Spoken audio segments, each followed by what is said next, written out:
ළඟට ඇවිල්ලා අපිට මේක මෙහෙමයි කියලා කියා දෙනකොට හරියට මේක තේරෙනවා. සර් කියලා දීපු හැමදේම ඇත්තටම ඔළුවට ගිහිලා තියෙන. ඒක ඇත්තටම මේක හරි සුන්දර පන්තියක්. මම කිසිම දෙයක් දැනගෙන නෙමෙයි ආවේ. ඒත් සර් මුල ඉඳන්ම මේක පියවරෙන් පියවර හැමදේම කියලා දුන්නා. තර්ඩ් සෙෂන් එකට ආවේ නැහැ. මේක කිව්වහම වෙන දවසකට දාගන්න කියලා. ඊට පස්සේ මම ඒකත් බෑ කිව්වා. මේක සර් රෙකෝඩින් එක කියලා. ඊට පස්සේ ඒක දෙරුණ නැතුනම ආයේ ඉන්විටේෂන් එකට එන්න කියලා සපෝට් කරන්න ගොඩක් සෑහෙන උදව් කළා.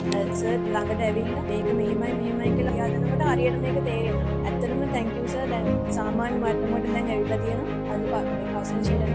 පළවෙනි සෙෂන් එකත් එක්ක බලද්දි ගොඩක් දුර ඇවිල්ලා තියෙනවා. ගොඩක් thank you sir support කරනකොට මම මුලින්ම කෝස් එකට එනකොට ඩිප්ලෝමා පායුණා ඉංග්‍රීසි වලට. ඉංග්‍රීසි පැත්ත ගත්තම ටිකක් වීක් නිසා. හැබැයි මට හිතෙච්ච එකම දේ තමයි එතනට ආවට පස්සේ සර් ඇත්තටම අපිට එක ෆ්‍රෙන්ඩ්ලි. අද දවස් 5 ඉවරයි කියනකොට අපිට දුක හිතෙන තරම් ඇත්තට. ඉංග්‍රීසි දන්නේ නැති වුණාට ඒ ඉංග්‍රීසි තේරෙන විදිහටම කියලා දුන්නා. ඉතින් ඇත්තටම සතුටුයි අර සර් කියලා දීපු හැමදේම ඇත්තටම ඔළුවට ගිහිලා තියෙන. ඒක ඇත්තටම මේක හරි සුන්දර පන්තියක්.